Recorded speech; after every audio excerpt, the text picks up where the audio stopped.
Assalamualaikum warahmatullahi wabarakatuh.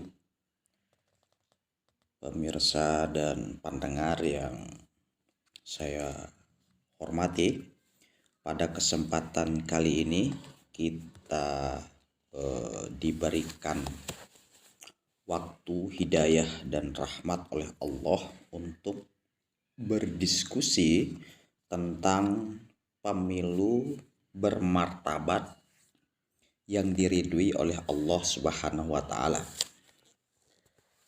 Jadi di dalam berbagai macam buku yang menjadi referensi kita pada kali ini dapat kita sampaikan bahwa pemilu itu adalah suatu sistem berpikir ya, termasuk sistem diskursus mengenai pemilu ya. Termasuk di dalamnya sistem diskursus itu dibangun di atas pondasi tertentu yang diatur secara ketat dan terkontrol atau dibatasi. Ini artinya bahwa di mana ketika kita berbicara tentang berpikir ya yang terkontrol secara ketat, artinya bahwa di dalam kita berpikir itu juga ada yang mengontrol kita. Bagaimana berpikir yang terkontrol itu adalah berpikir yang tetap berada pada pondasi ya, nilai-nilai kebenaran kita ya.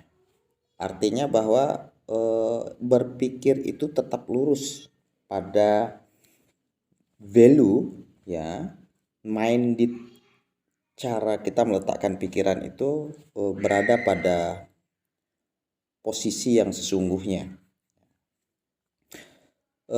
di mana pondasi yang dimaksud adalah pondasi pada cara berpikir pada penjiwaan bangsa ya, penjiwaan kita berbangsa dan bernegara.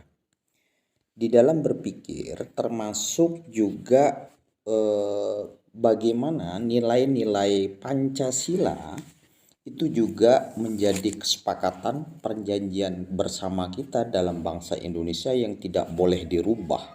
Nah, di mana kita ketahui bahwa Pancasila sebagai dasar negara itu juga menjadi sebuah kesepakatan lintas agama, lintas kepercayaan, di mana para founding fathers kita dulunya menyusun Pancasila itu juga didasarkan pada kedalaman ya, kedalaman mereka di dalam beragama. Artinya bahwa jiwa bangsa Indonesia itu juga diletakkan pada posisi pemahaman keberagamaan kita dalam sistem kepercayaan kita, menganut sistem kebaikan dan kebenaran kita pada posisi yang terdalam dan yang tertinggi. Nah, berangkat dari itu semua bahwa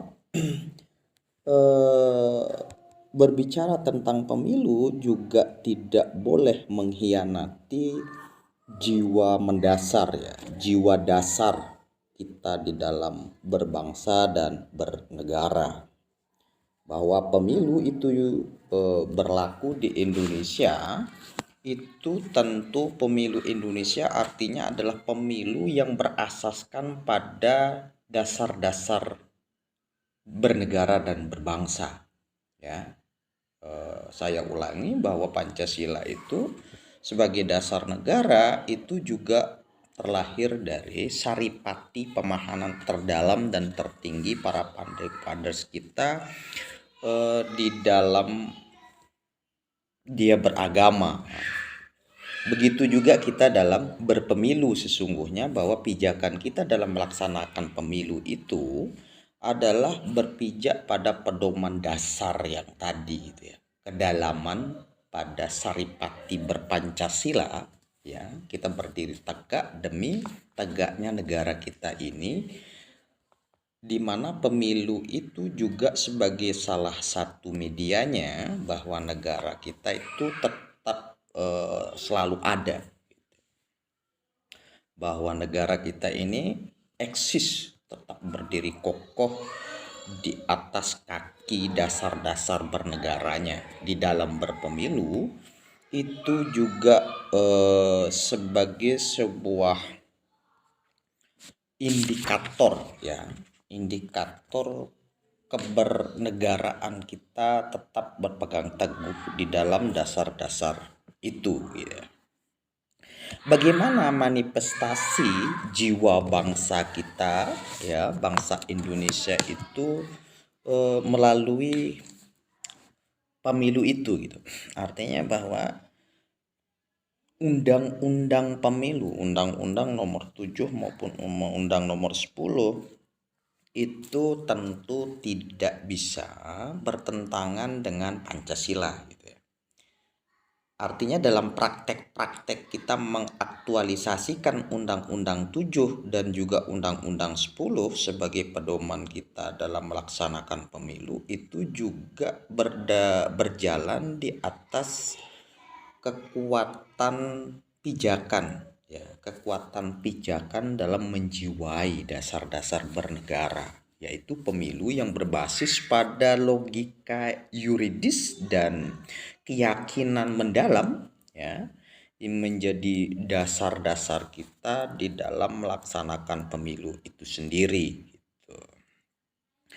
Jiwa bangsa di dalam undang-undang pemilu itu bagaimana gitu ya, yaitu ada pemilu yang berasal dari peraturan-peraturan yang harus dijiwai, yang harus senyawa, sejiwa, dan tidak boleh dengan bertentangan dengan Pancasila maupun dasar-dasar keberagamaan kita tadi itu. Jadi berbasis pada prinsip-prinsip utama yang saya kemukakan di atas tentunya ya, itu sudah tertuang di dalam undang-undang itu. Jadi agar capaian tujuan kebangsaan melalui pemilu, saya kira bahwa penyelenggaraan pemilu itu bertujuan untuk memilih anggota DPR, anggota Dewan Perwakilan Daerah, presiden, wakil presiden, dan untuk memilih anggota DPR ya daerah. Pemilu juga dapat dikatakan sebagai sebuah sarana perwujudan kedaulatan. Nah, artinya bahwa begini, bahwa kedaulatan itu tentu melekat pada diri rakyat itu sendiri gitu ya. Kedaulatan rakyat itu mesti harus dipahami dengan independensi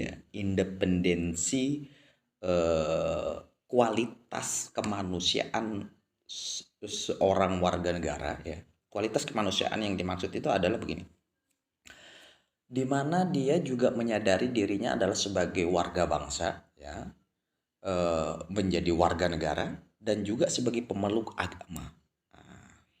Di situ terakumulasi nilai-nilai kebernegaraan ya, berbangsa dan beragama itu gitu.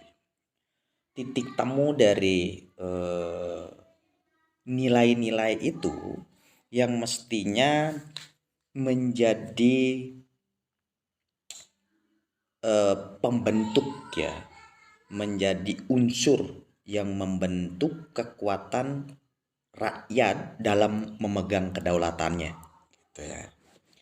Dengan demikian bahwa pemilu yang dihasilkan nantinya adalah